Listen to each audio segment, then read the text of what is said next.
senior administration of this university, the manager of the university, and that is one of the strategic objectives is to make the university a rural land and known for African thoughts. Now, what does that entail? And known for African thoughts is looking at what many in society, many learned in society, one of it is Sabelo Njlomo Macheni, who is an eminent scholar based in he's based in Paris, in Germany. Said Africa is seen by the rest of the world as an existential problem. Now, when he unpacks why is an existential problem, he points out that if you look at our if you look at things like GDP, etc., you find that we are called an emerging economy, or others are developing, and none of us have as yet. And is that part of the reason why we have things like load shedding, why we have things like coal darkness in some of the African states around on the continent, is because of the problem of colonialism. So coloniality has disrupted entire cultures, the entire culture, this continent, but not only this continent, but also the East Asian countries, the Latin American countries. These were thriving cultures well before the 1600s. If you look at say even the local culture, like the Zulu culture. If you look at the qualities of the values, if you look at the systems in fighting diseases, the beauty of the language, etc. Now, now there are similar types of cultures all over the world where they have wonderful languages, wonderful poetry, wonderful systems of feeding people and raising kids and running economies along traditional norms. But once coloniality came to the picture, all of this was disrupted.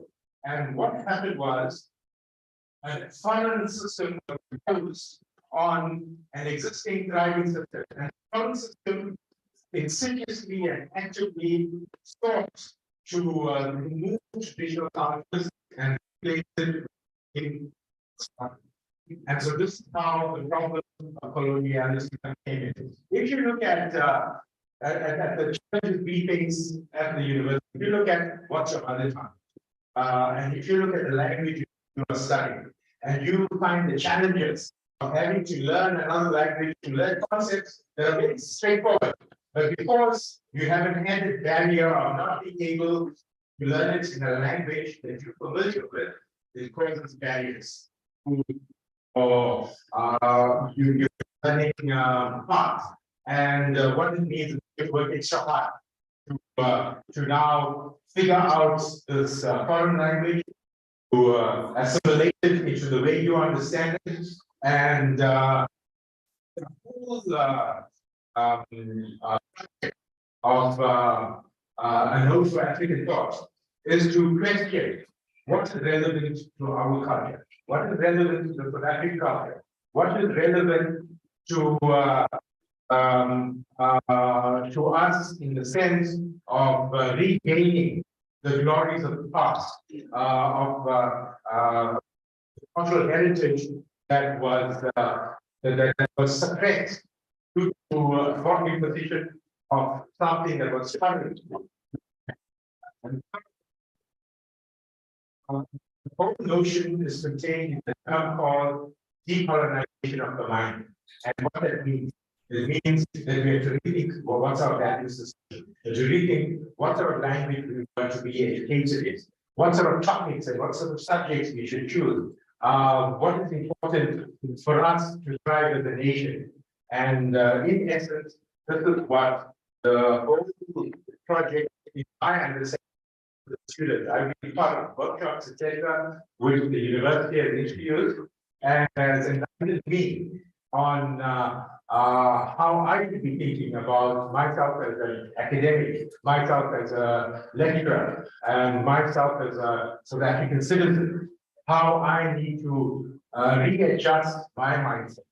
And I know South African thought sports, all of us who regard ourselves as Africans, whether of Asian descent, of European descent, or of African descent, we need to rethink what makes us relevant in this society, how can we help this society to become a thriving one, through putting right the injustices of the past. And hence, we have, in the faculty at the university, we have set up this project. We've had many eminent speakers thus far, like I mentioned once a fellow there's Professor Kra, and many others that have come to our shores. That's Professor Bayaji and others. And along this path, we have now, as the Faculty of Commerce Administration and Law, we have invited two young scholars who have become giants in their fields, and that is, one is our own Alma. I remember as a postgraduate student, and now he's an associate professor at the University of Johannesburg. And he, some of you may know him, is Chinaza Uliania, from associate professor, I'm not sure which field, but he's based at UJ. And there's also teacher who's also an associate professor at the University of Johannesburg. Professor Chinaza is here with us. He will give a face-to-face presentation, whilst Professor Katika Yassim will be online. And with modern technologies, it allows us to interact in multiple ways.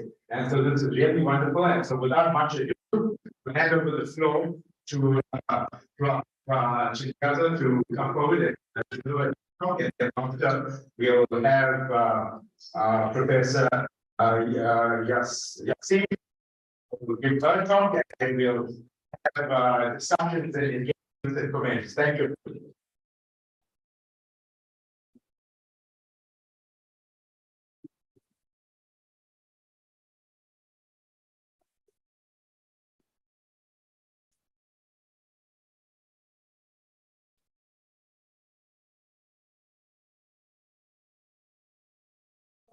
Right. Everyone. Distinguished ladies and gentlemen, it's nice to be home. It's nice to be here. And I was saying, if it is to be, it is not to be to be. That's itself. We can together again. If it is to be, it's ought to be. It has to be. One more time. If it is to be, it is ought to be to be. It has to be to be. You got this next to your smile. You need to smile. I guess smile. It is to be. It's up to me to be. Very much now. It goes to a drama now. Another we will see.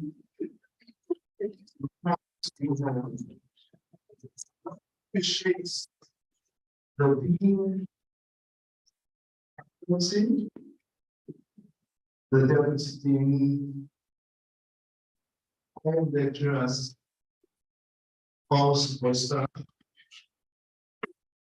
members of the projects, and all who are providing this.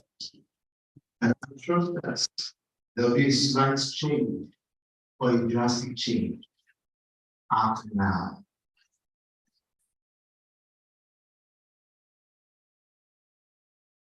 Certainly, you handed down to us. Certainly, you handed down to us. We didn't look at it. So, now, speaking those things, if we eventually I think eventually we have to hand the same thing down to those coming behind us. And I hope we change. And hope we want what is called Africanizing the SDGs. So we're enhancing sustainability consciousness within South Africa. We set the tool for the discussion and colleague will be presented online shortly after now. For Justin, if you're online, please, should be presenting the story. And at the end of the day, all questions, all discussions will yield something very tangible.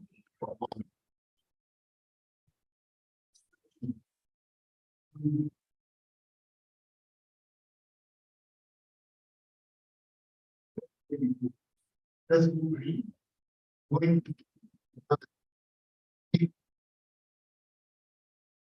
set the concepts driving very hard. Establish that the SDGs very important concepts. I still seeking expression. You think about this. There's still seeking expression in different words, different societies. So, expression in different societies. Very important. So much so that a whole decade was there.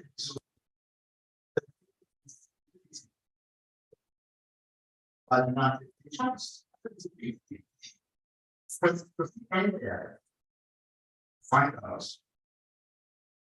The education is seen as to want to change. Education is what the tool for change. Very, very strong tool, if I say. And so, in order to achieve the SDGs, there was a need to infuse such in education. And when you talk about in education, don't forget SDG 4. Always keep that someone. Okay. About the basic education. Now, of the year 2005 to 2014, which was declared as a decade of education for sustainable development by the United Nations. Despite the decade leading to sustainable education, whatever I call it, the big question is, what has changed in African society? Change. That's really one element of us or not. You realize that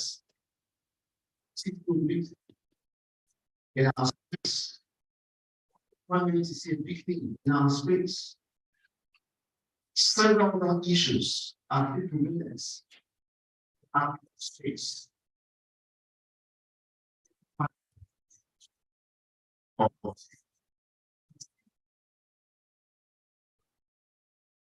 In contributing to our society.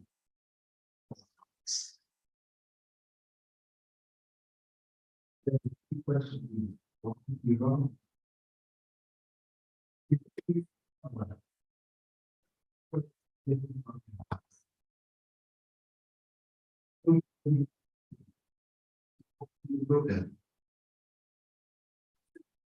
There's need to answer 3 questions. especially considering our Eurocentric nature. Every you always prefer what happens in Europe to what happens in Africa. A product in Europe is considered better. And what products in Africa?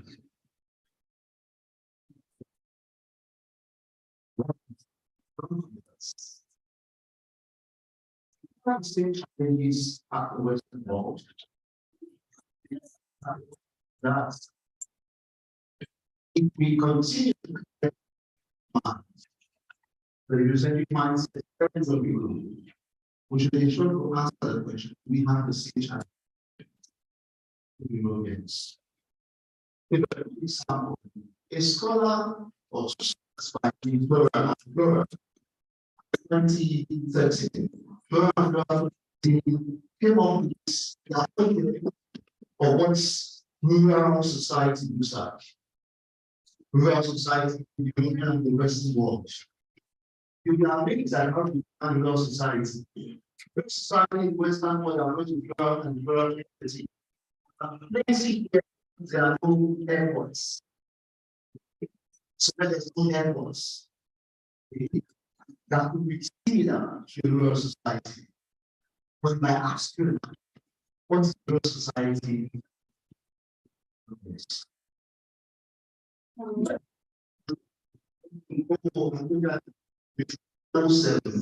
Says about rural society.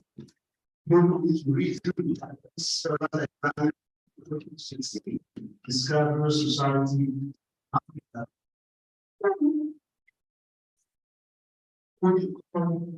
Rural society is without an endpoints, without the restriction. The president that man. Rural society the village unemployment, developments, high crime rates and all of that. So now when we describe as rural society, we would describe our context of as advanced African society. But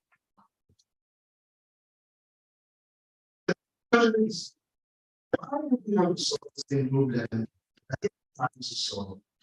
Same without thinking about our context. A context is very important and crucial. Institutions must accountable for building themselves contribution to their own challenges. Institutions are not. So why do we have African institutions?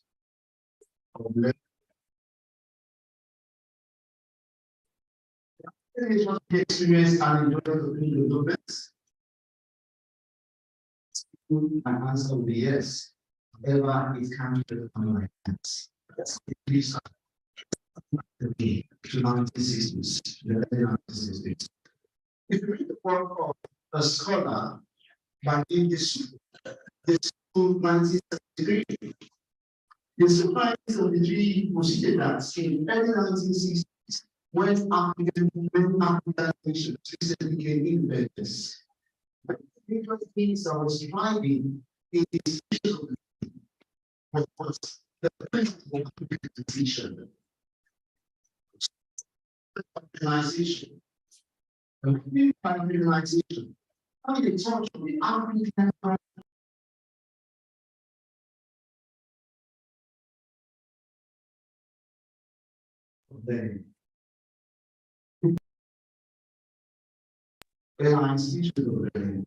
because our society at large. We should not forget, as we said earlier, that education is a tool for change. When the products, the second and the third industrial programs, one major area was used to address issues around each of the revolution or each of the era.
in our own Africa.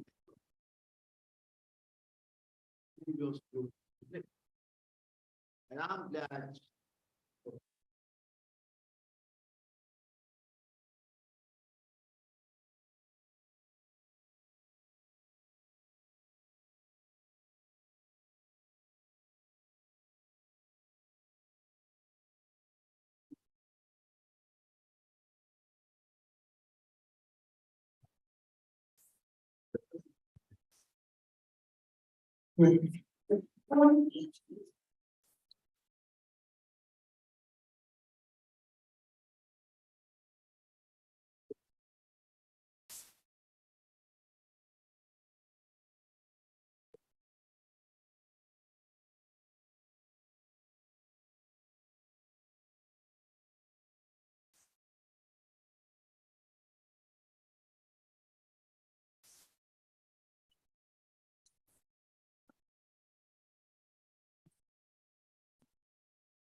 Hi dear,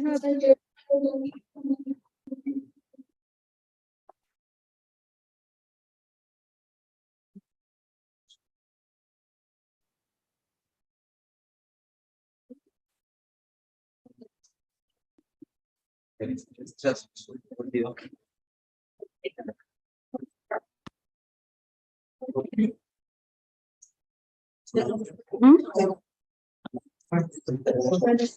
you're able to hear me now? Is it clear? We can hear you.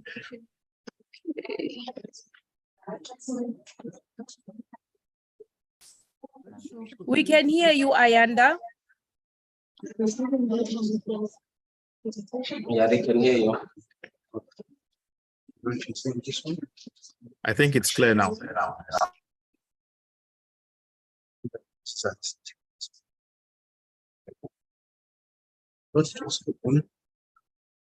Was this the slide that you're in?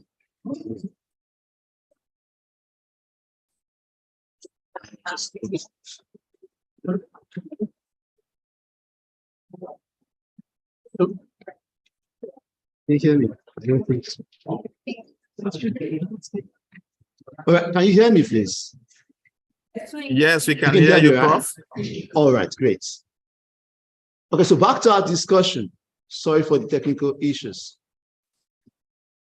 Now, the idea is this: if the SDGs are to be achieved in our African context, there is need for every one of us involved to have one role to play and play our roles very well.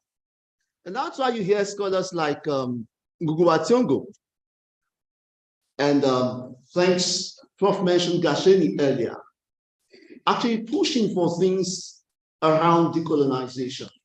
But many a time when people talk about decolonization, we always think of just one aspect, maybe language. Is that all there is to decolonization? It's a big question we need to find out. Then what are the other areas we need to get involved? How do we get involved with the SDGs in the African context without being conscious of sustainability itself? So the big thing here is, how aware are you of sustainability itself? How conscious am I as an individual, as an entity, about sustainability itself? What's the dream like? In the near future, what's the dream like? How am I pushing for sustainability in my own little way? Sometimes we hear certain things or we see certain things and we just kick them and push them off. Perhaps there's need for you and I, as learned people, to get involved, to engage and interact with certain things, ask certain questions, with a mindset of pushing to ensure that sustainability is enhanced or enjoyed in our society, especially considering our own what's special or crucial context. And as I stated here, that sustainability is all encompassing. It involves everyone, the high, the low, the middle, if you want to put it that way. It involves everybody. All stakeholders in the field of education have got critical roles to play, including you as an individual. And that's why I started by saying, if it needs to be, it is up to me to be. So I must have that mindset that whenever it is, I've got a part to play, regardless of how other people see it. When I start from my own end, it can move. I can conscientize other people to become aware of what it looks like and what we should do as individuals and collectively as a group. And so the big question one more time, how conscious are we of sustainability as an institution and as an individual? How are we infusing the African thoughts towards the attainment of sustainability in our context? If we are, beautiful. If we aren't, then how can we infuse such? There's need for us to begin to consider this. The reality is this: there's need to consider and explore at this point and at this stage what I describe as globalization. And of course, this is not a new term. Rather than pursue globalization, there's need for us to pursue globalization. And what do I mean by globalization? In the end, you still achieve the same desire, the same dream you want. But this time around, you use global standards to achieve what? Or to solve local problems. What are local demands? We've got them littered everywhere. We can use global standards to get them as we want. In that case, we'll be resolving our own issue for ourselves. If we take a cue of the curriculum, for example, check the curriculum of many African nations. You will ask yourself the question, who are we producing for? Are we producing graduates who are conscious of providing solution to the demands of the immediate society, the African society, or the global world? your guess is as good as mine. Then we need to come back home. We can create standard through globalization. We can. What we call global standard today did not just emerge as global standard. I'm sure at some points it was just a mere standard for certain people, but over time became the global standard. Hence, it begins with you and I. And the only way out is for us to be cautious and take sustainability consciousness as something very important and work in that line. To this end, we are working on a project which is ongoing at the moment. And the idea behind the whole project is how cautious are stakeholders in the field of education, precisely universities in South Africa, about sustainability. How cautious are they? My colleague who is part of the project, I'm sure will share this link with us. The idea of this is just for you to go through the link, and it's a survey that will lead you to give us answers to or give us your thoughts about your consciousness of sustainability in the African context, and very precise in the South African context. We hope that once this is done, we'll get an idea of what it looks like, and this will lead to certain changes. We hope. At this point, I think I'll just pause here, and I don't know, Prof, if you want us to take the question and answers now, or Prof Yasin will take our own session and then we'll take calls. Just continue it. Okay. All right. So I think at this point, I'll just pause and take questions if there are questions before we move on.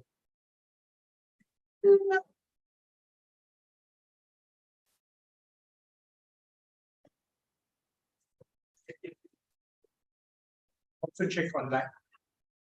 Okay. This place.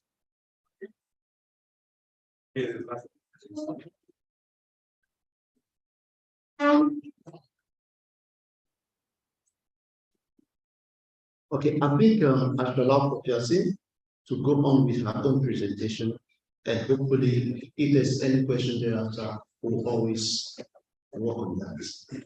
On this note, can I just say thank you to you, and I hand it over to Prof Yasin.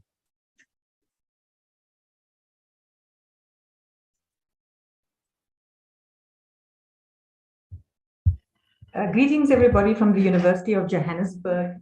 I'm highly excited and quite jealous of my colleague, Prof Chinaza, who is with you in person down there. And I really apologize for having been with you online. But nevertheless, I think technology does allow us to connect to one another.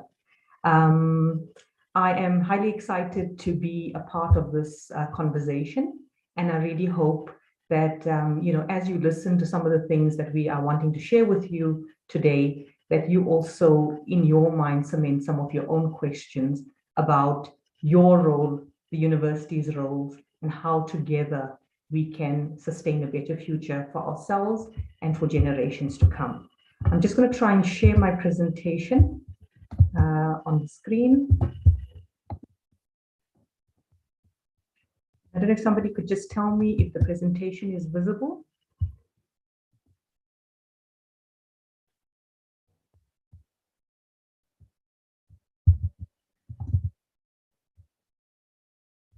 Brilliant. I deliberately entitled my topic with something that a lot of you may be intermittently familiar with. It was the Nigerian novelist Chimamanda Adichie, who had that amazing TED talk that hit a million views, or more than a million views, where she had introduced us to the danger of a single story. And as we think about some of the messages that Ms. Adichie had introduced us to, I hope it has also allowed you to begin to think about some of the other spaces, not just in literature, but in life, where we are into the concept of a single story. So my presentation this morning is entitled The Danger of a Single Story, Africa's Greta Thunberg Contributions to the Sustainability Conversation. Now, Greta Thunberg is somebody that I'm wondering if you are familiar with Greta Thunberg and if she is somebody that you have encountered before. But this is what the world remembers when one thinks about Greta Thunberg, a lone Swedish girl who stood outside the Swedish embassy with a single billboard in which she protested against climate change, against the issues of human, human interaction on this planet that has resulted in climate change. And you would recall that from this particular photograph that was taken of her in front of the embassy, she launched a worldwide movement.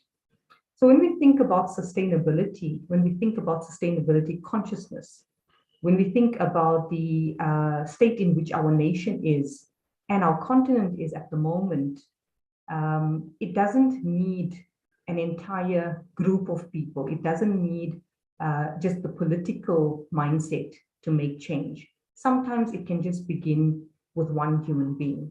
But what I do want you to pay attention to is who Greta Thunberg is. She's a European girl, with a Swedish descent, and her story made news around the world. So the question for me then becomes, what is it that does not make the news? What is it that happens, in and around us, but it happens not quite the same way as we saw in the case of Greta Thunberg? So in the recent BRICS summit that happened in 2023, it happened here in Sandton, Johannesburg, and all of us here in Johannesburg were very much aware of the BRICS summit, as you would have been down in Natal, because it made the news, it was in the media, there were lots of conversations, there was a lot of controversies around whether President Putin would arrive and would South Africa have to arrest him and all the rest of it. But what didn't make the news is really related to the sustainability activists that had protested outside of the BRICS summit.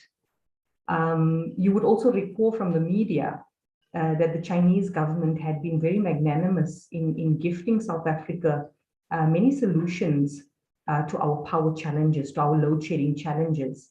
One of the things that we're experiencing very acutely in our country and that is impacting all of our lives and our economy, and the impact of load shedding, if you really look at the costs related to it, goes into the billions. Now, the Chinese had obviously given us resources, or they had promised us some resources. There seemingly is no cost attached to it. It's not a loan. There's no debt attached to it. But here we have South Africans on the street in Sandton, outside of the summit, protesting against that gift, asking for energy justice is what they're asking for. And so the question then becomes, how do we want to proceed as a country? How do we want to resolve our problems? Do we want to take the kind of, technologies that are available elsewhere? Yes, I suppose we could consider those technologies, but we have to look at what would be the greater cost. We would have to look at how sustainable are those suggestions, and do Africans not have solutions to their own problems? And so this is what didn't make the news. The fact that we have a large number of people that are protesting against the gift, because the gift involves the use of fossil fuels, which obviously is not something that is sustainable. People are demanding energy justice in the sense of renewable energy, in which Africa and South Africa is very rich in. So the question then becomes, for us as a community, do we really sit down and look at all of these conversations that are happening around us? And are we so normalized into somebody else making the decision that we do not ourselves involve ourselves into having our voices heard? And this is really the invitation that we are that we are offering you today is, what is your voice and how do you want to be heard? Do you have any sense about what kind of sustainable issues is South Africa facing at the moment? Yes, the ones that do affect you, like load shedding, like the recent changes in the climate, where we had the spring tides in the coastal cities. Natal would have been one of those areas highly affected by those huge waves and the amount of destruction and damage. And I know in April last year, you guys must have also faced some of the floods that was quite devastating. All of this down to climate change issues, but climate change is not the only sustainability issues. Poverty, unemployment, the economical, the inaccessibility, of many of our people to employment and so forth are all sustainability issues that we all have a right to think about very, very deeply. So with that, what I did want to discuss with you is one thing that has popped up in a lot of the information that we have been reading about as a group. Now, Dr. Ilasanmi is a part of this project, and Unit Zulu is also a very intricate part of the Sustainability Consciousness Project. South Africa is one of 18 countries participating in the project. I'm very proud to say that the South African contingent of 4 universities are leading the project together with other European partners as well. But we are leading as in we are the core people who are designing, developing, collaborating, and finding funding for this particular project.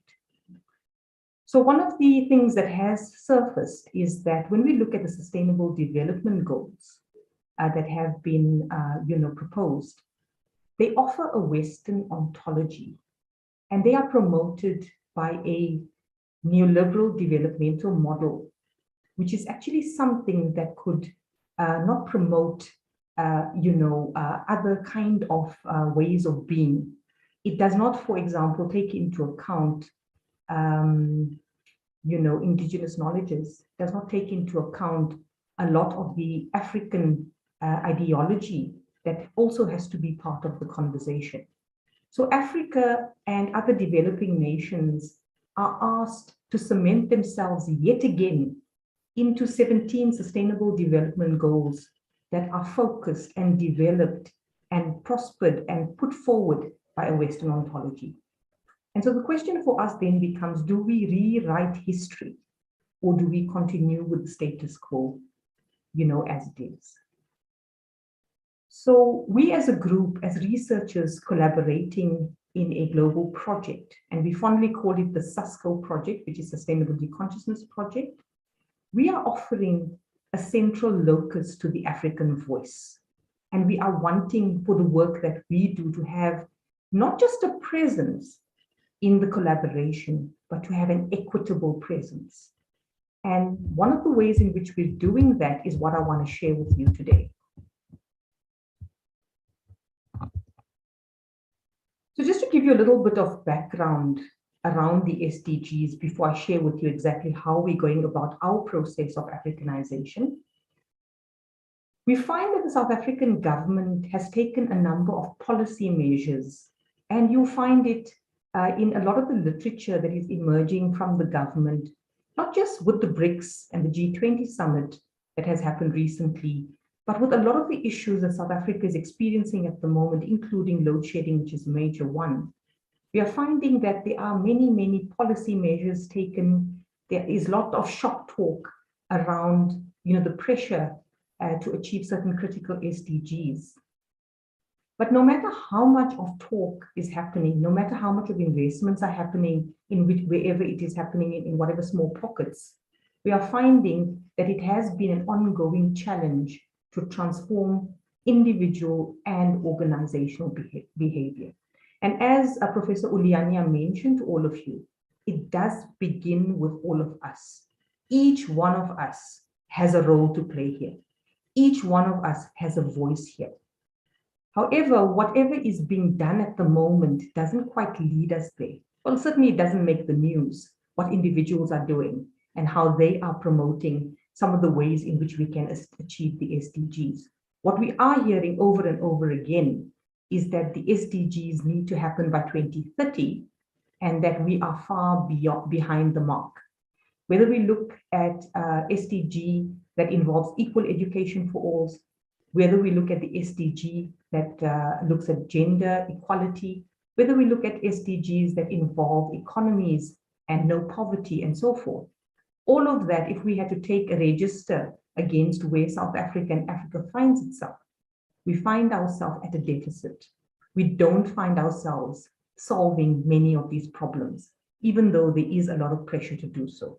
And so the question then becomes, why is that the case? And I think some people are beginning to realize that it's not about a countrywide movement. It is about the individual and the organizational. And how do we go about transforming behavior? How do we go about doing things differently? And how do we then recognize what is it that we're already doing? So in this regard, literature is telling us a long time ago, it's not recent literature, a long time ago, literature is telling us that universities have a critical role to play in raising sustainability consciousness and in influencing social, cultural, and economic sustainable development. It's an extremely suitable environment because in it, we find ourselves in a space in which there is a diverse number of people that occupy the university space, diverse student bodies. And when I say diverse student bodies, it doesn't necessarily have to be by race only. It could also be by tribal affiliation. It could be by language. It could be in so many ways that we are diverse, not just racially. And so it becomes a suitable environment in which to also tap into the future generation. Of course, this needs to begin all the way at schools, but I think the time is ripe at a university where young minds are being propositioned into a future that they only can change. And so what is the role that universities can play to increase the level of awareness, to increase the level of knowledge? And more important than anything else is to instill a behavioral change so that wherever we go into the world, whether it is in our personal lives or in our professional lives or in our networks, that sustainability and the ways in which we contribute to sustainability remain at the forefront of what we do and how we would like to leave the world behind. Now, in our country, we still regard it as a developing country, although we may be in a little bit of a better space compared to our other countries on the continent, other African countries on the continent. What we need to do is to start thinking about our educational institutions not only as a knowledge center. When you think about a university, you think about education, you think about qualifications, you think about the creation of new knowledge. But I think that is just one part of the story. Another part of the story is that we need to also look at ourselves, each one of us, including students, as crucial catalysts in shaping each other's behavior. And we can only do this through how we engage around sustainability, how we practice sustainability, and how our attitudes towards sustainability becomes the forefront of all our action. It is also important for higher education institutions to be seen as producers of future decision makers. You, the student, you are the future decision makers. And so we have a moral imperative to be pioneering into sustainability, into change, into behavioral change with you, so that as future decision makers, you are able to take the baton forward and make South Africa the country it can and will be. Again, higher education institutions have an impact on society. We also have a lot of academic freedom that's afforded to us. And so with that, it is our responsibility to ensure the development towards a sustainable future.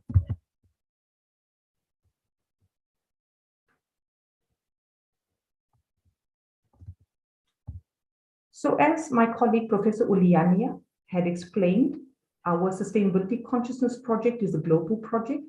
It involves 18 different countries in the world with many, many different partners that we have. Many partners from the African continent, but also many partners from the side of Europe and the US and so forth. So there is a mishmash of people that are involved. But the University of Johannesburg, together with its 4 partner universities, including UniZulu, is leading this project. And I really want to emphasize that because we are setting the pace of the agenda to have the African voice heard. Now, the first phase of this project is what my colleague, Professor Ulianya, already introduced to you. It is a survey, a baseline survey that we are doing, and where we really want to see what is the level of sustainability consciousness amongst the various university stakeholders. And so the survey instrument is a particular instrument that has been designed to ascertain knowledge, attitudes, and behaviors about sustainability. Now, that's the first phase, and that's the phase that we are going through at the moment. And those 2 links that Professor Ulianya had shared with you, and which will be shared with you so that you can participate in the survey, is one that allows us to understand where we are right now. What is it that our current thinking around sustainability is before we decide to go into phase B. And in phase B, we are embarking on a participatory research process. So we are not embarking on a process of research where we are going to be researching on people. We are embarking on a research process where we want to research with people. And in this way, we want to come up with some intervention strategies at various levels at the university, where we can find our own pathway as South Africa, as Africa, in how we would like to develop the SDG goals and what kind of social impact would we like these goals to have going forward. That would be something meaningful for us and not necessarily, a one-size-fits-all. So the surveys that we are offering you are not surveys that we've pulled off the internet or pulled off other researchers and are simply providing that to you so that we can get a sense of where we are in terms of sustainability consciousness. The very first sustainability consciousness survey was developed by a group of Europeans, Professor Gericke and his team. This is a group of Swedish. So if you remember Greta Thunberg, Professor Gericke is from one of the universities in Sweden, and he, together with a Bulgarian team of colleagues, have come up with what they call the Sustainability Consciousness Questionnaire. Now, me and my team of people could very well take that particular questionnaire and just simply roll it out because it was already designed. But we had to ask ourselves several questions before we rolled out the survey or used the survey as it was. We definitely did not want to reinvent the wheel, but we had to ask, would this instrument be applicable to the South African context?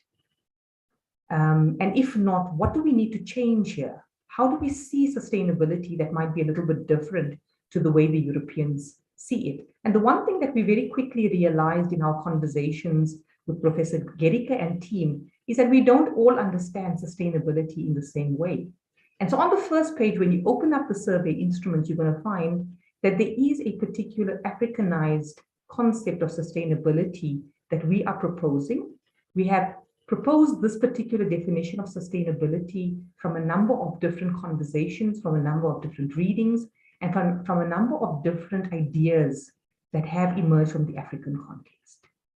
And then we also wanted to ask ourselves the question that when you look at the survey instrument, are the sustainability issues that that instrument is talking about or asking about in terms of knowledge, attitudes, and behaviors, do they apply to us? Or are our issues different? And should we be changing those to become more Africanized and more applicable to our context? So what we did do was we had an amazing meeting with Professor Gericke and his team, and we decided that research instruments are not a one-size-fits-all. And that, when you try and take a Western-driven research instrument with a neoliberal orientation, they do not really fit the African context, and particularly with our indigenous populations. So with the result, we felt it was our moral responsibility to start to redefine the instrument according to our notions of sustainability and according to the kinds of problems that we experience with sustainability that may not necessarily be the case elsewhere. And what we really wanted to do is to sustain the planet for future generations, to offer a diversity of perspectives to include indigenous ways of knowing. And we wanted the instrument to be equitable, and we wanted us all to collectively be responsible for it. Now, there is a space on the instrument itself where you can make some notes. And if there's anything on the instrument that we have missed out or we have not thought about, and you've thought about it, please do feel free to also contribute and let us know. So let me go back to the danger of a single story. Now, all of you would have recognized Greta Thunberg. All of you would have seen her current activism since 2019 when she was standing outside the Swedish embassy, because she has gone on to become a UN ambassador. She has gone on to put out lots of press releases and all kinds of different activities around climate activism.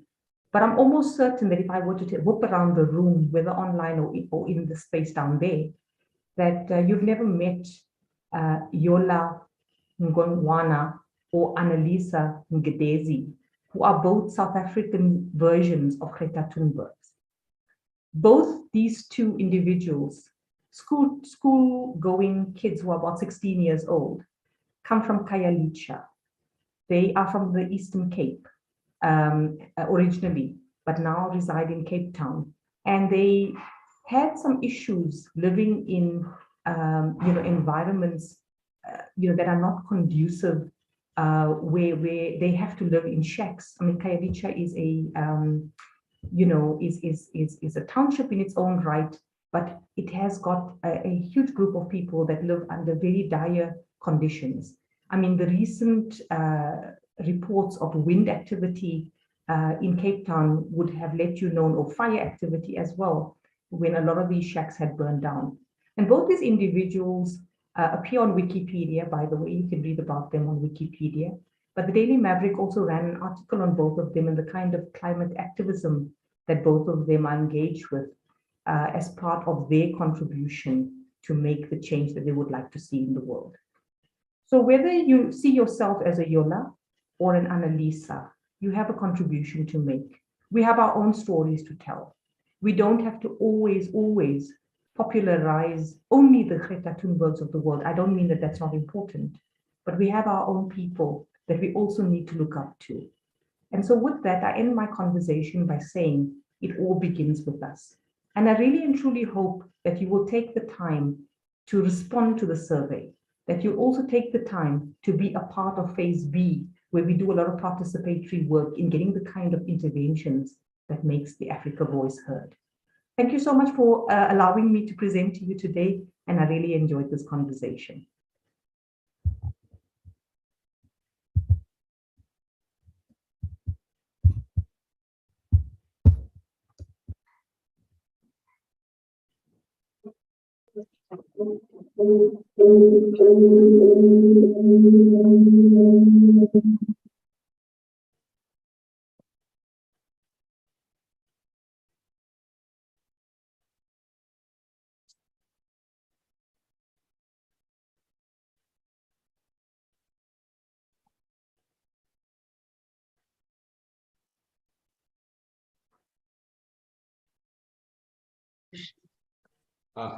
Thank you to Prof.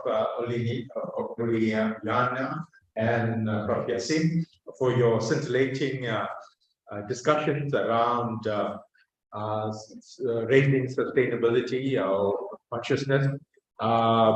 Before I make my comments, I believe we have two discussants that would respond to the both the presentations. We have our own Professor Tetwa here, Richard M. Tetwa, who will come to the podium, and then we also have Professor Keevan, who is online, and he will follow Prof. Tetwa. Prof. Tetwa?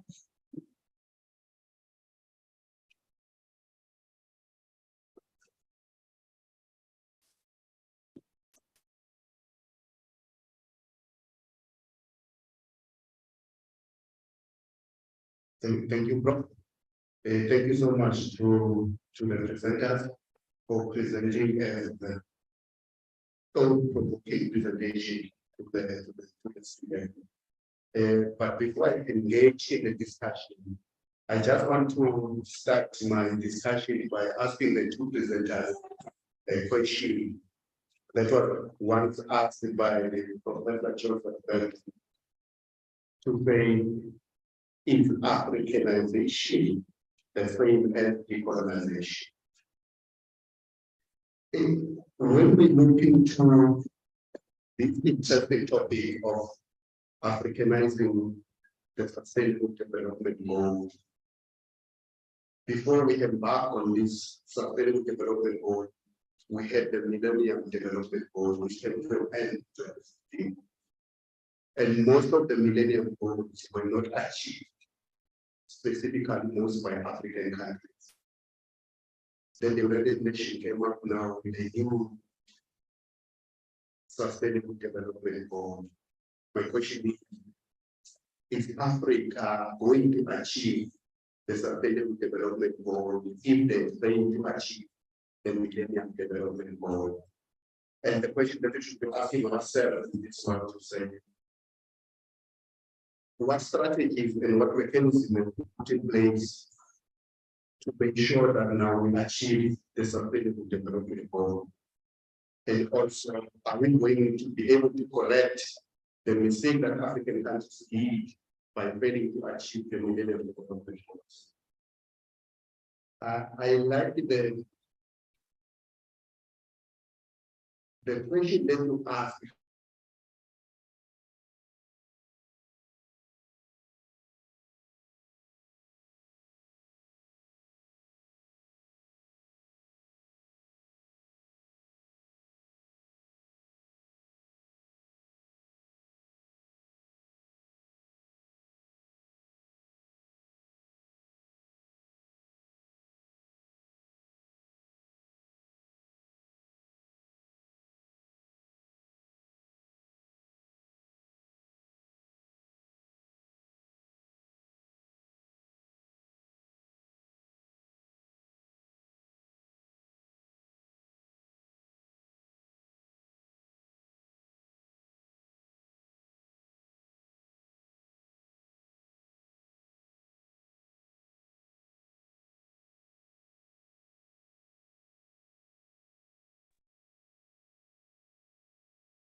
Let's just start from the beginning. Okay.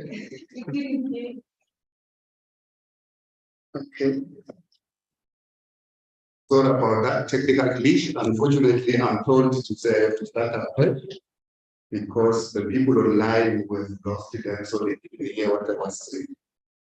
I will try to summarize what I've already highlighted to you guys, just to make sure that those ones that are online, they can also benefit in the discussion.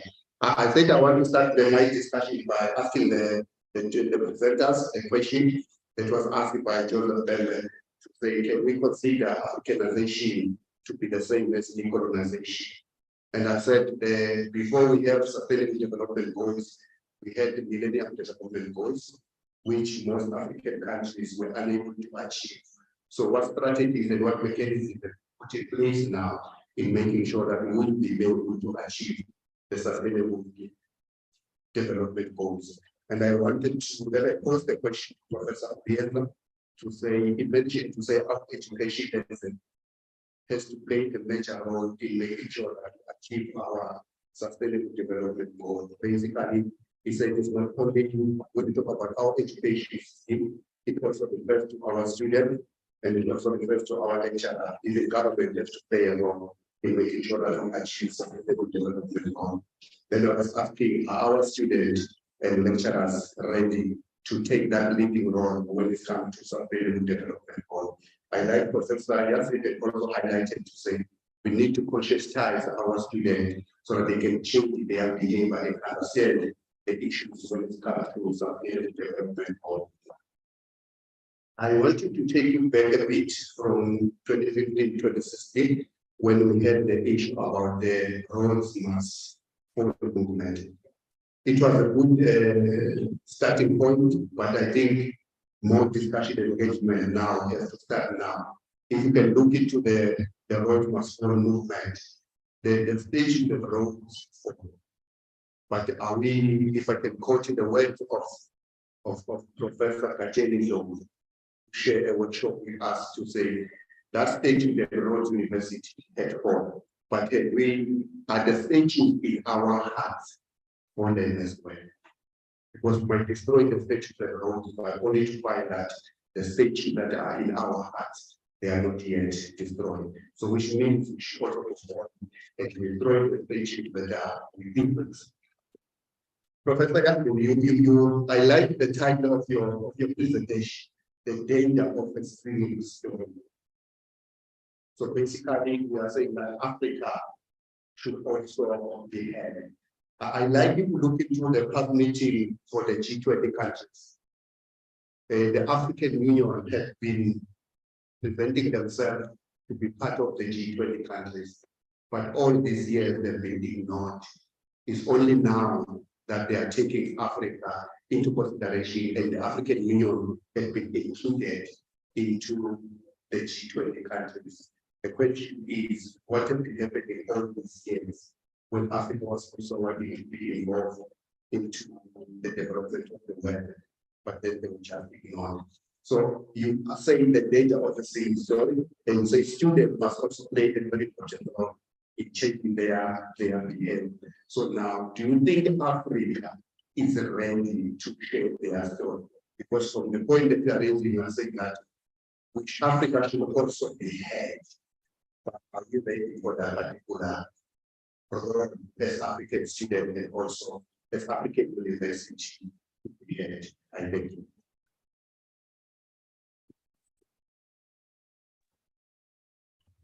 Thanks, Prof. Interrupt for those very thought-provoking, interesting questions and issues that you raised. I think we should allow the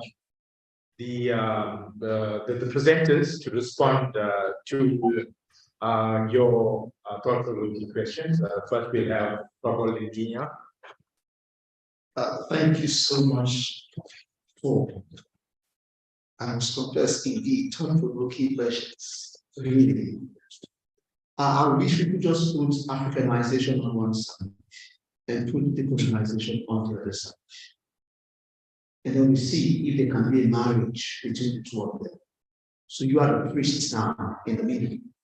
Africanization, decolonization. Because sometimes we could take the two to mean the same, but they are actually not the same. They are not the same. Now, I did note here, when we talk about decolonization, so think about it from this side, on this side, decolonization. We're looking at the process, procedures in dismantling colonial systems and structures. What's the process? What's the protocol? What's the procedure that we use to pull down colonial structures that are inexistent? So it's the process. And one of them, that's why you find out sometimes about colonization, is our story are talking about remove the English language from schools and put our local language. No, it's just a process. That's one process. Okay, so when we say decolonization, we say the process, nothing more than the process of pulling down what colonial structures. And I'd like you to also bear in mind that beside the fact that there's colonialism out there, which we all know, there's now what is called a neo-colonialism, new form of colonialism. So it means maybe there'll be neo-decolonization, new form of decolonizing. I don't know if you understand what I'm trying to say here. So that's just one. Then on the other end, let's see Africanization. I noted here it's aiming at reclaiming. So the target of Africanization is reclaiming and promoting African perspective, knowledge, and values. So while one is pulling out the existing colonial structure, another one wants to promote. So we can't do decolonization and not do Africanization. That's why I said you are the priest in the middle, you marry them. So if we do decolonization and leave Africanization, believe me, it will bounce back to the same thing. We'll go back to scratch if care is not taken. But when we do decolonization and we do Africanization, then we get what we want. However, it cannot happen without young inputs and married inputs. As individuals and collectively as members of the society in which we find ourselves. It's not a crime to be an African. As a matter of fact, it should be pride being Africans. Now, try to ask the next question, which is what I want to hammer on. And straight away, it may be hard, but believe me, we are not ready yet. Try to ask if we are ready. The answer to that question for me is we are not ready.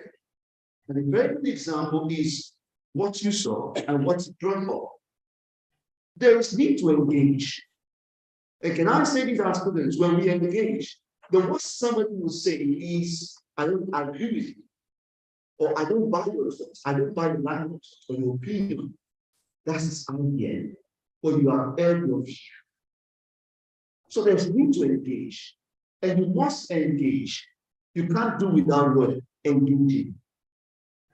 We just must, if we must push this, if we must push this drive, we just must what? Engage. At some point, especially where it matters the most, because we've got different roles to play.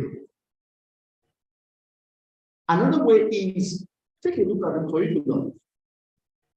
What's the curriculum housing our educational system? What's it like? Take the curriculum of any country in Africa. Check the blueprints. If you can trace the blueprint of that curriculum to a Western world, find out. A good example, I don't want to mention it. I'm trying to be careful not to mention this because we are online. But when we engage one-on-one, I can always tell you one or two things. If you check the curriculum of a nation in Africa and check what we have in some other nations in the European world, try to compare them. If the curriculum, the two curricula are the same. If they are the same or they are similar, then the question will be, who is copying who?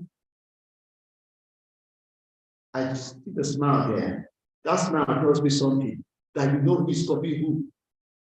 Maybe you should tell us who is copying who. Now, if you know who is copying who, then the question is, the person copying, does he have the same context as the other person?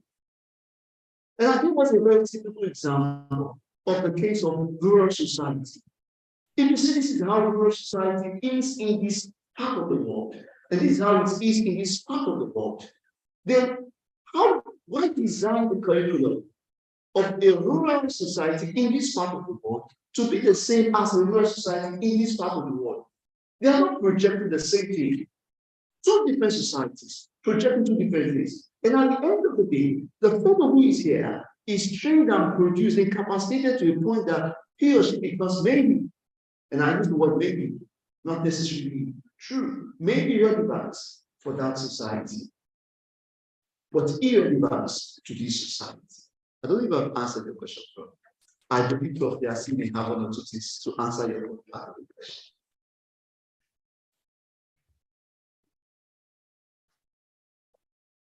Thanks for that very sharp, to the point response. I will now give the floor to Prof. Khatija Yassin. Thank you so much, and thanks, Chinaza, for setting the scene so beautifully, and thank you, Prof, also for setting into our whole processes such interesting questions. And I'm in full agreement. Decolonization and Africanization are not necessarily the same thing. They're two very different things, but there is a connection, an interconnection between them. Just because we are, as Africa, a continent, and as South Africa, a nation that has been colonized, which means that for a very long time, a lot of the structures, including our university systems, have taken on a much more colonial blueprint, as my colleague, Professor Uliania, had mentioned. However, our indigenous knowledges, our particular ways of being, our gift to the world, the philosophy of Ubuntu and other relevant African philosophies, are things that we need to bring back into our consciousness. We need to bring it back into the conversation. And I think it's starting to happen not just amongst us.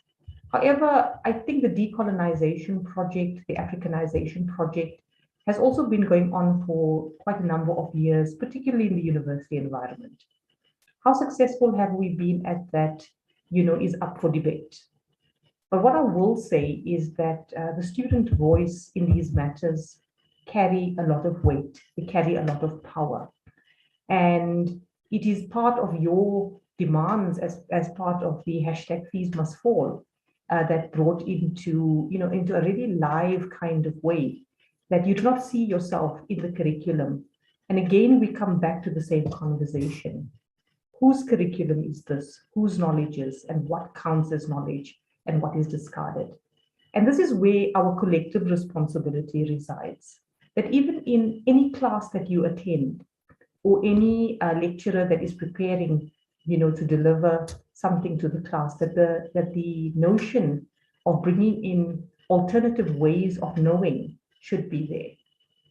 So a quick example of this, since we are sitting in a faculty that is based on commerce, I mean, issues around the circular economy, for example, have a very African basis attached to it.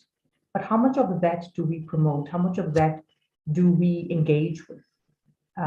If I think about myself, that teaches in a faculty of education, it is very pointless for me to only prepare teachers to fulfill the curriculum or the CAPS curriculum as it currently stands. When 50% of our learners at the grade 9 level are dropping out of schools, it is far more appropriate for me to also include into what I do with my students, conversations around sustainable livelihoods. What can we do up to the grade 9 stage for our learners who are most likely to drop out, to be able to give them the kind of skills that's required so that they can also become contributing members of society. I work in agricultural communities where we look at school food gardens as a basis for entrepreneurship, as a basis for skills development, as a basis of third space learning and of repurposing the curriculum. So these are all things that we can do in our own capacities, rather than just simply waiting. I think part of the problem of why things are not happening fast enough is that everybody is waiting for somebody else to make that decision. And I think the decision resides with each one of us in our own individual capacity, in our own individual basis on the changes that we would like to see in the world. We may not be able to, change things and create movements, overnight. But if I give you back the single story issue, and we look at the movement that Greta Thunberg started. She was just 9 years old, standing in front of the embassy with a lone placard. And now the world remembers and knows Greta Thunberg, and her work has been taken, globally, all over the world. Her voice counts all over the world. So why is it that in Africa, we are unable to take our own activism forward? Why do we feel that we need somebody else to take that leap of faith? why can't we by ourselves, in wherever we find ourselves, be the change that we'd like to see in the world? And I think that that's where the conundrum is. And that's what we're hoping with the project that we are now working on, to begin to start changing the conversation. Prof also asked, why is it that the African Union, has now recently started participating and are being a bit more active, and why were they ignored before? I think it was very clear from the conversations of African leaders when they all went as a contingent to try and deal with the Russia-Ukraine war, where, the conversation around Africans being beggars has been turned around. And so, people are saying, or African leaders are saying, that we are not beggars, we are prepared to contribute. We are prepared. We may not be able to contribute as much as a developed country can, but we are able to contribute whatever little we can. And I think part of Africa has always been, we have been sort of people with our begging bowls out. And that narrative is now changing, with African leaders feeling that they do not wish to be part of a colonial legacy. I mean, the issue around a lot of the leaders rejecting France as a colonial power begins that conversation as well. A lot of the visits by the British royal family had also been not been embraced the same way as it would have been embraced in the past. People protested, not really wanting to accept the monarchy as part of their leadership, and to say that we have our own place in the world.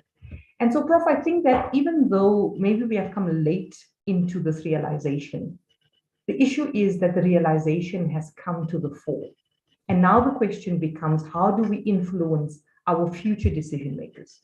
As universities, how do we influence our students in particular to be the kind of leaders that will take this particular African story forward, so we can have our own place in the world and we can find our own solutions to our own problems without always seemingly being at the back of the queue?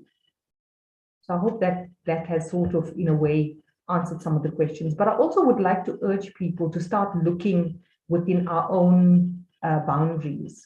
Who are our Greta Thunbergs? Who are our activists?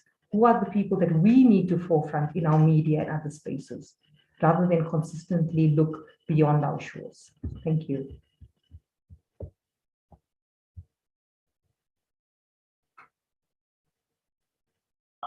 For a very powerful response. The main emphasis being that it is us, it is the students, those of us that are in the audience, to take the baton forward. That's the essence of Prof. Yassin's submission. Now we have Prof. Kezia from the Open University of Tanzania. She is our second discussant. Hopefully she is online, and we'll allow her to take the floor now. Thanks. Yes. Thank you very much. Are you able to hear me? Are you able to hear me? Hello? Are you able to hear me? Yes, ma'am, we can hear you. Oh, thank you very, very much. And thank you so much for the presentations, Professor Chinaza and also Professor Yassin. The presentations have been very, very good. And as the discussant, I've been very much impressed with your ability to connect the Africanization with sustainable development goals, and also the fact that you have already started the Africanization through the process of the questionnaire, which is very, very good.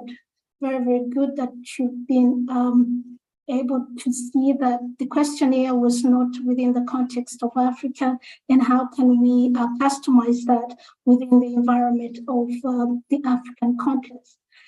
Having heard all your presentations, my main question here is the theory, because within the Africanization, we've seen also in terms of research, we also have the issue of the theory. So having done the Africanization in terms of questionnaire, how about the theory? What theory are you using in terms of your presentation? For example, Professor Chinaza and also Professor Yassim, what can you tell us about the theory? What theory are you using to guide your project going forward? Thank you very much. And greetings from Tanzania to all of you. Thank you.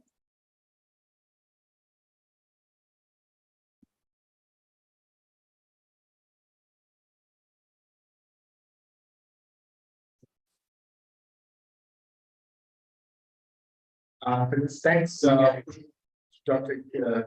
Katia, for that inspirational, motivational comments. Are there any comments from the audience? Remember, Prof.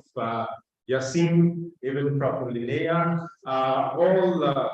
all right. There's a.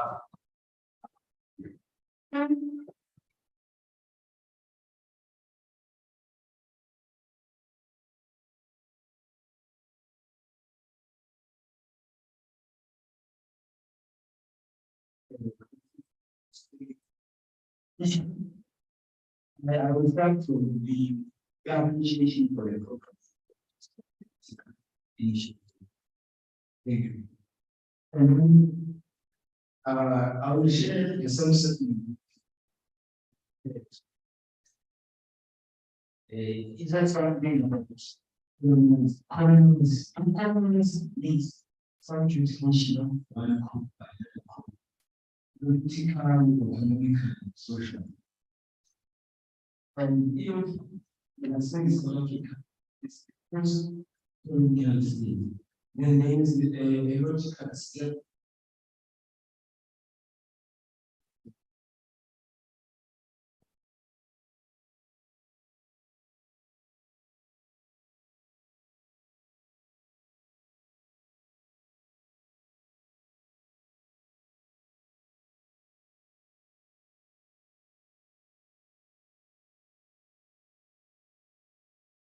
I will just proceed with that.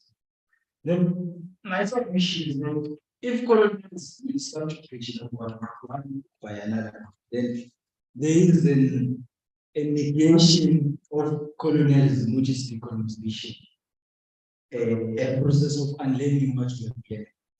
But the problem with South Africa, you can check the curriculum as has been mentioned by Prof. Chinese and Prof. Ted. I have 3 questions. It's a rhetorical question. Who's teaching? What is being taught? Why is it being taught? Maybe those are questions. If we are going to pose answers, our education context is Eurocentric, and it's described in other forms. Knowledge. Then I will the question around is a project today from the questionnaire created by student. We say from a student from Burundi,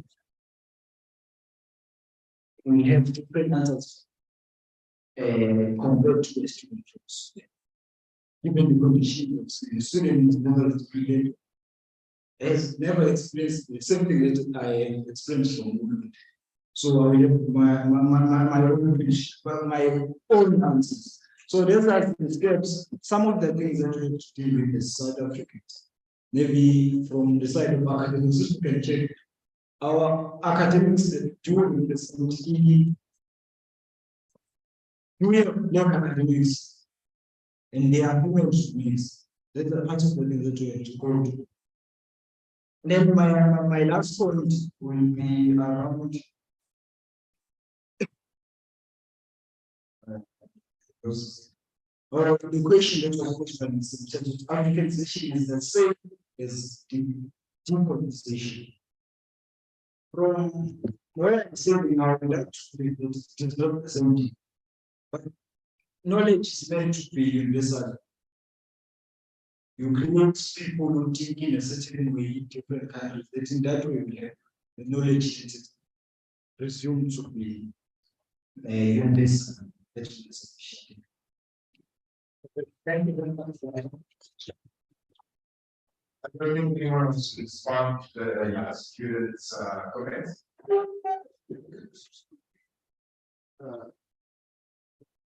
Thank you for the very good questions. And I enjoy the questions. So it doesn't need any explanation from this end. Well, I'll just respond to the point where you talked about the questionnaire for Sweden, South Africa. Now, the questionnaire was designed and was used in Sweden and China. Okay, and because we understand that Africa is not the same as Europe or Asia, and so we brought back the questionnaire into our own context. So some of the questions you'll see in that questionnaire, especially in the sector 3, they are all purely for our context here in Africa and South Africa has been precise. Thank you. Then the candidate asked about the theory. Yes, we'll be using the co-evolutionary theory. The co-evolutionary theory we use for these projects. And the reason is because it allows us to explore the different cadres or the different stakeholders within the university. And at this point, we're looking at the students, the lecturers, and those at the top there, the vice chancellor's office and all that. Thank you very much. Are there any further comments, questions? Okay, there's one there. You can come in front of the camera.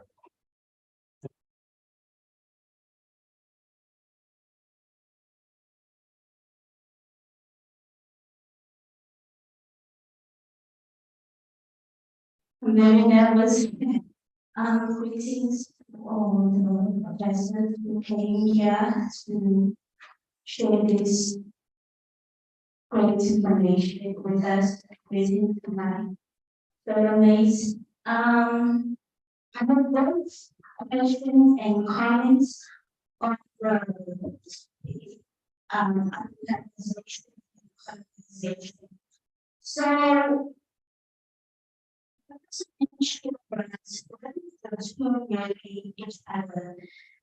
feel like that we have to actually know each other. We actually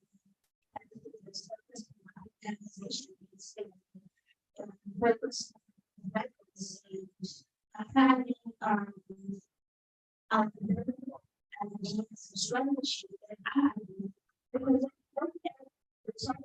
organization I feel like people there's a lot of emotion and fear when it comes to that strategy, which makes an able to actually implement strategies and how to actually implement. So my question is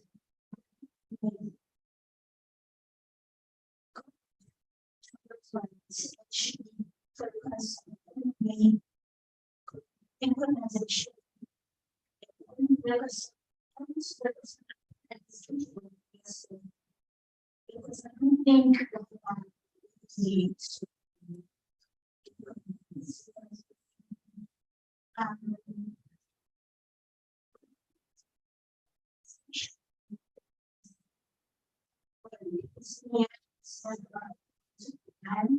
and that implements you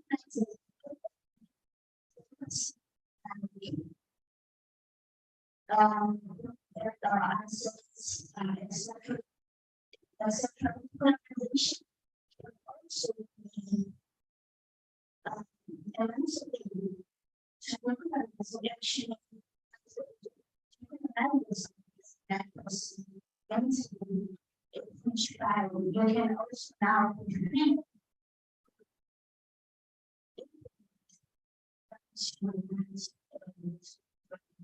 so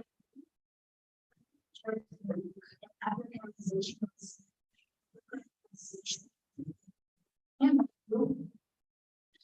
sound. But that's, that is an organization. We can now move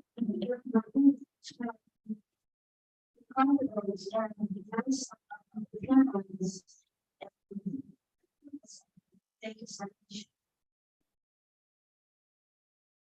Thank you for posing a very interesting question.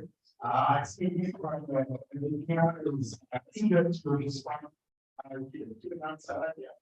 I would say thank you very much. So I got this diagram inside the both of those here. So you are just trying to hide in your shells. This is one way. If I can say now that maybe Africans you are getting ready. Okay, to answer your question, I'm able to use this to say it this way. It will mean that you're thirsty, you don't want to drink water, yet you want to quench your thirst. I don't know if that answers the question. You're thirsty, you don't want water, yet you want to quench your thirst. Because the moment you set off to say, let's go to Africanize, what we are doing, whether you like it or not, you are brought about the process of the decolonization itself, one way or the other. So you're talking about, except you want to marry the two of them within one space.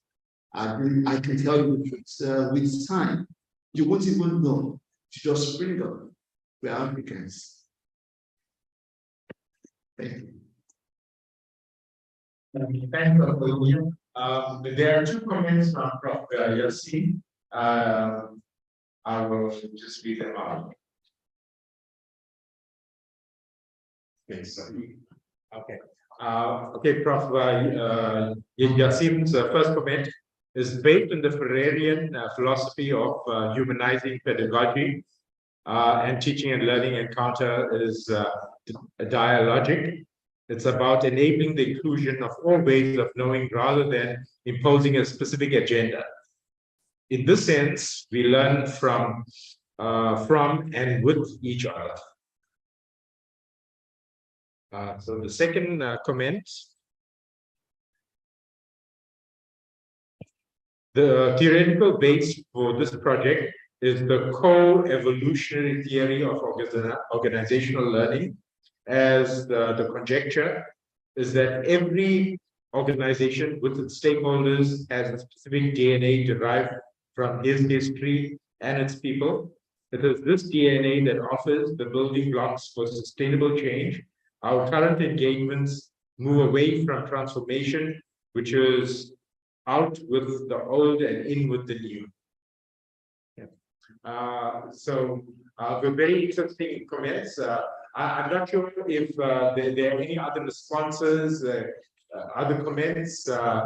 Remember, Prof. Yassin and Prof. Olivia said the future is in your hands. You are the future leaders. And so you need to respond.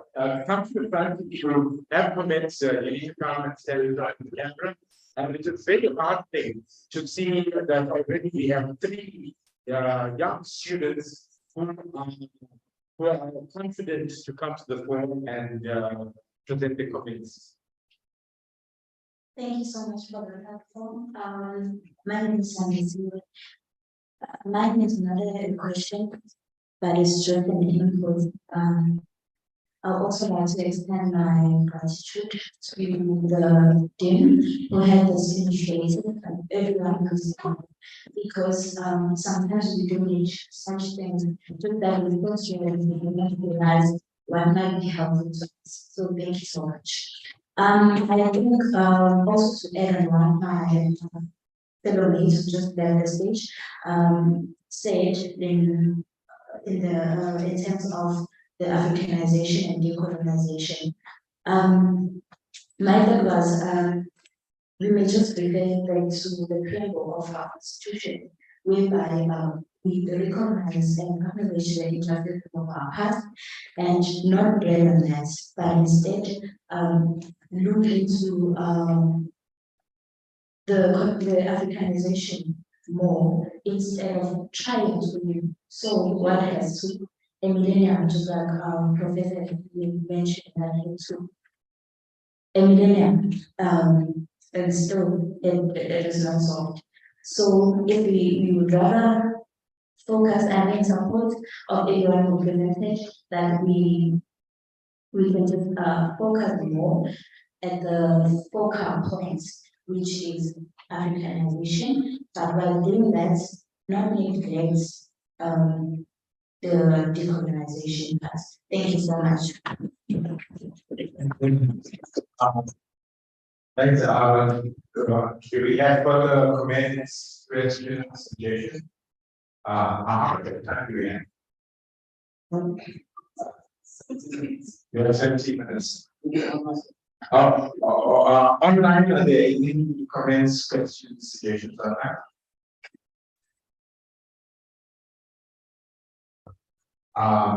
Okay.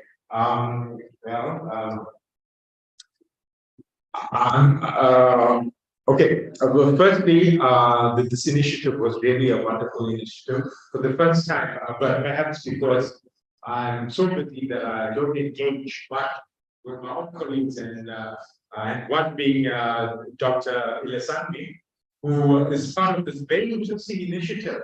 You look at sustainability consciousness, or raising sustainability consciousness amongst all peoples of the world, because climate change being one of them, but it is really the whole agenda of decoloniality is about all of us, everyone taking responsibility to change our mindset about this one world, which is so fragile, as we can see from climate change, that we all need to act together in unison. I like that co-evolutionary theory because it's very inclusive, because this world belongs to all of us.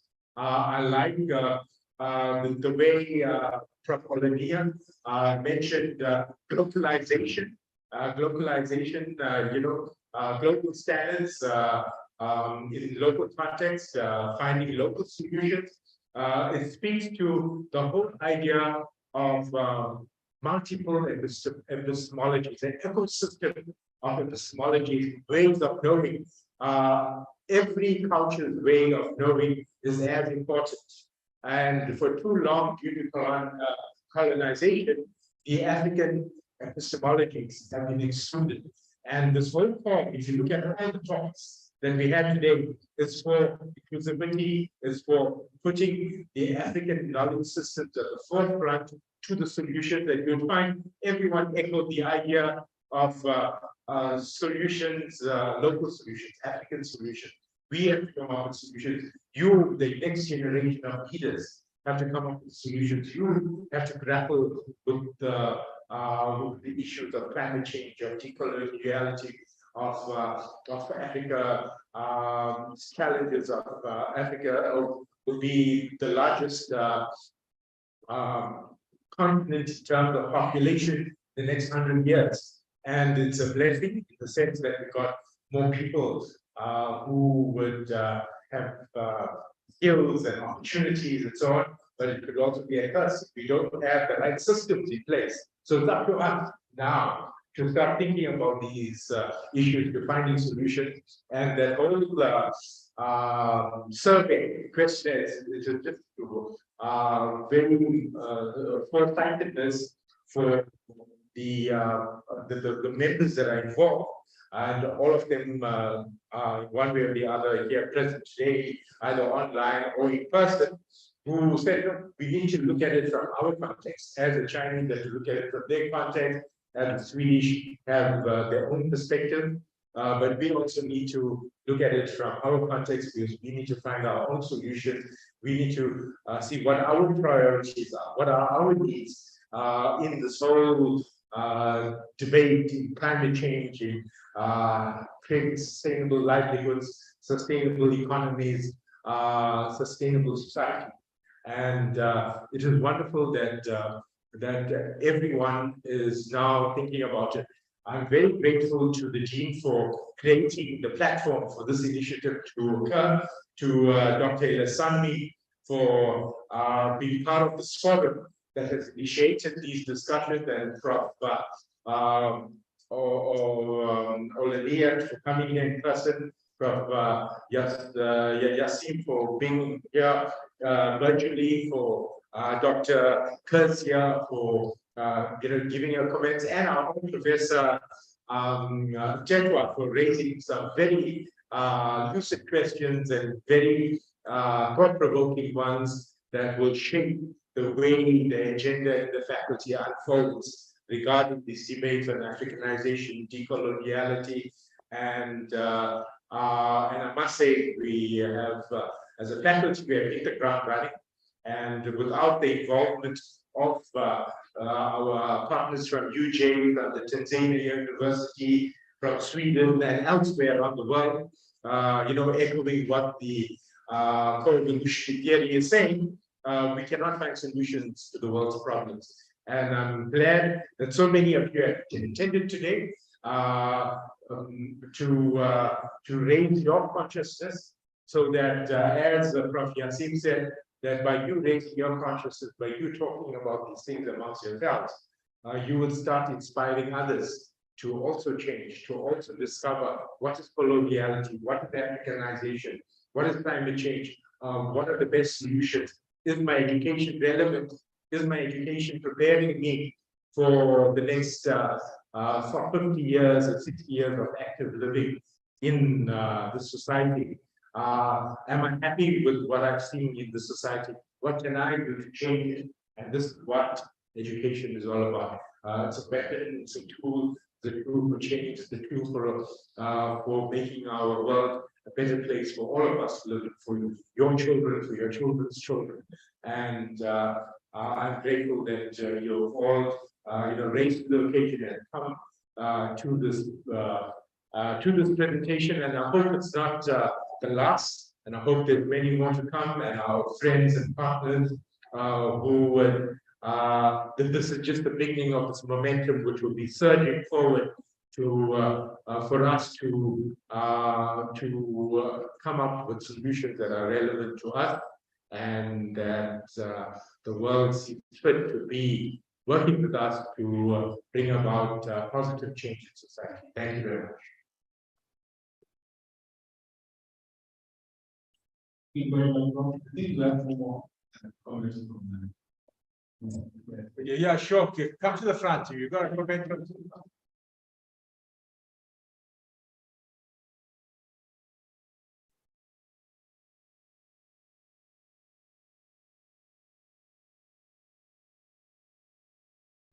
Thank you so much for the opportunity. I'm actually partially covered by Prof. But my question was around the education system. As Prof indicated that education is a major tool for change.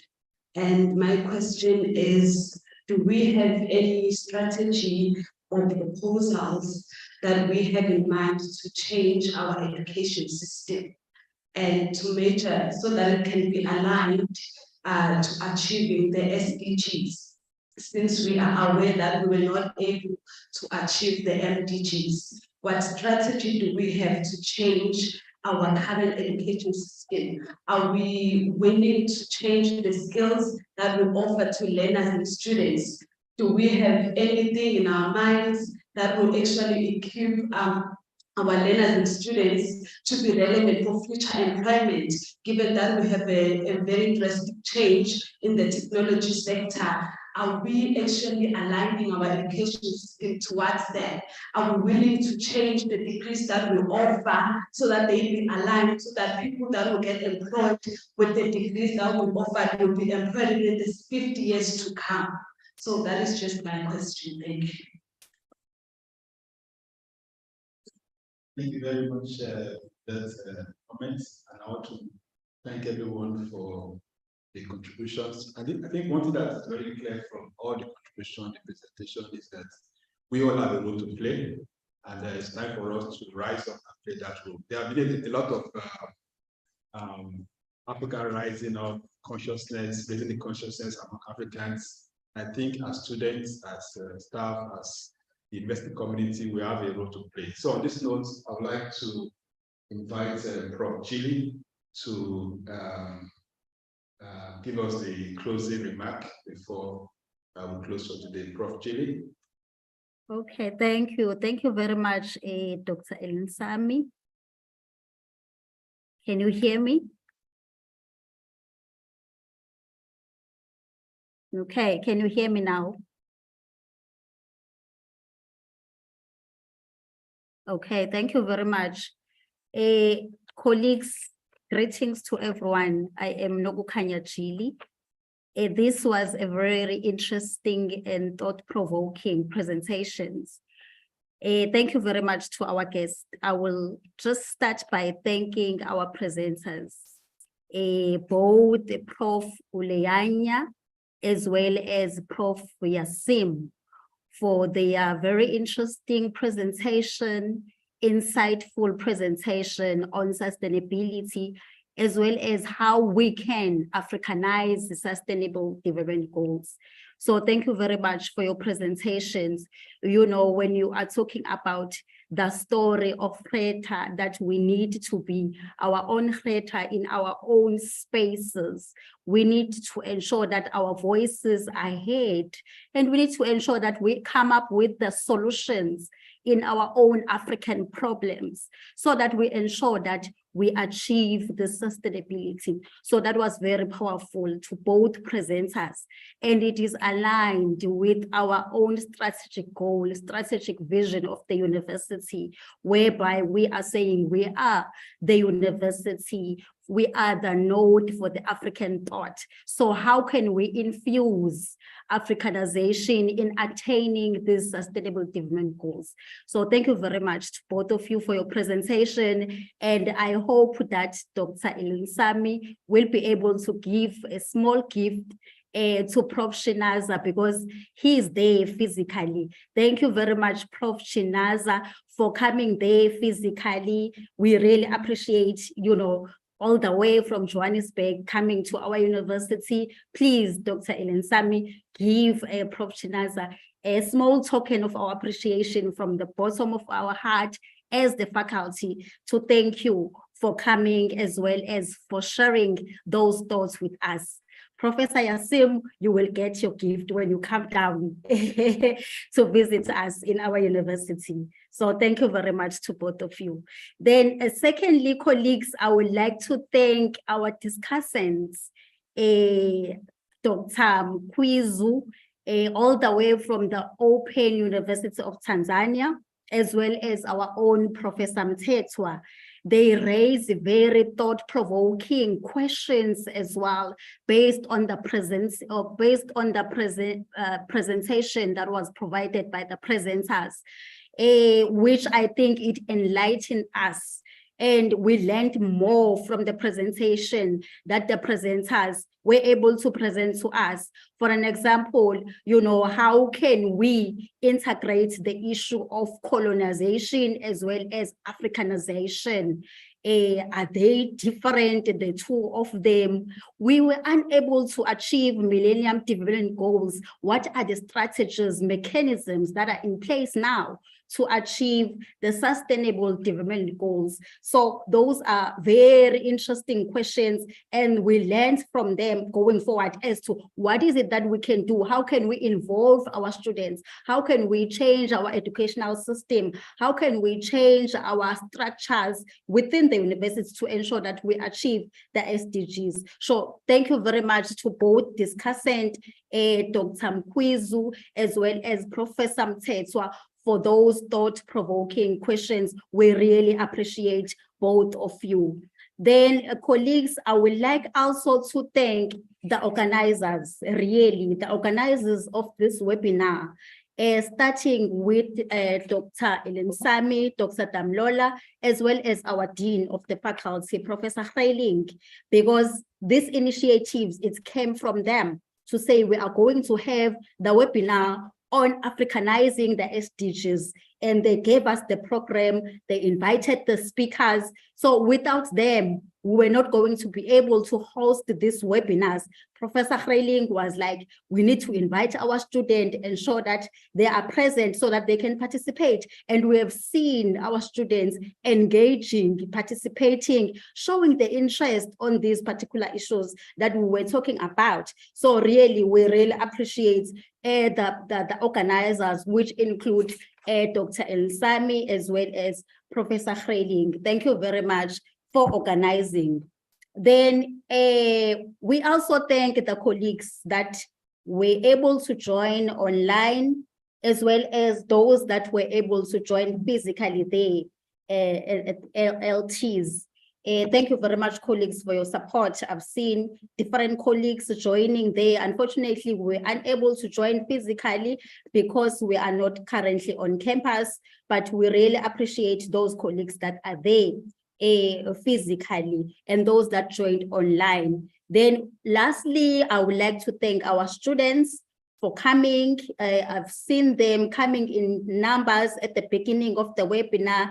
Then during the webinar, I think they had classes that they need to attend to, so they went to those classes. But really, we really appreciate your attendance, students, as well as your participation, raising those questions. Thank you very much for coming in this particular webinar. Then lastly, we'd like to appreciate the ICT people. We had some technical glitches, the sound, we had some problems with the sound, but they were there to ensure that everything is working smoothly. So thank you very much, ICT, for being proactive and ensuring that this webinar is actually progressing smoothly. We are able to hear colleagues that are there while we are joining online. Then Prof. Kes for directing the program as our program director. I know you are supposed to be here with us, but you decided to stay there on campus because you wanted to ensure that everything is working properly. You facilitate everything. Thank you for so much. You've done well in terms of directing this program. Thank you, colleagues, and bye to everyone.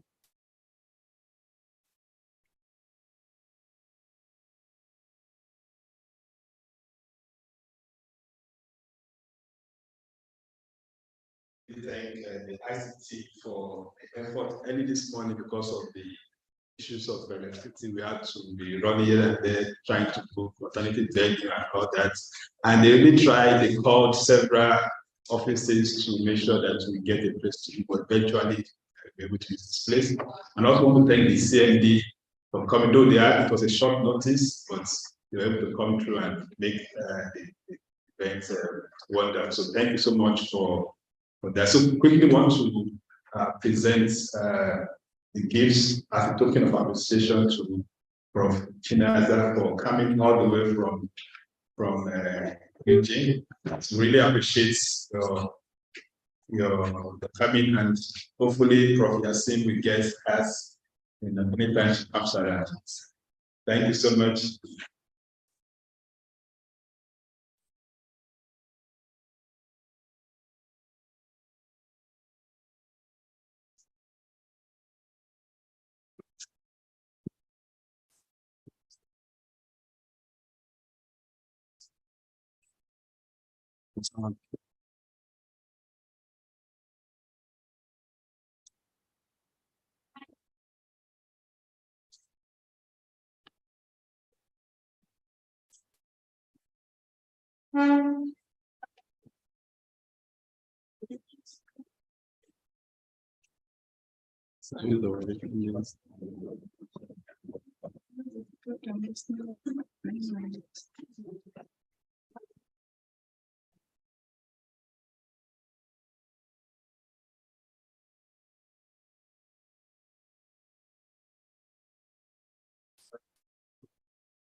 Thank you so much. Thank you, everyone, for coming. We've come to the end of webinar. I will request our guest speaker and the staff and those support staff to meet us at D Block Boardroom 303. Thank you so much. Have a nice day. We are here. Thank you. And Bye-bye. whatever.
Yeah.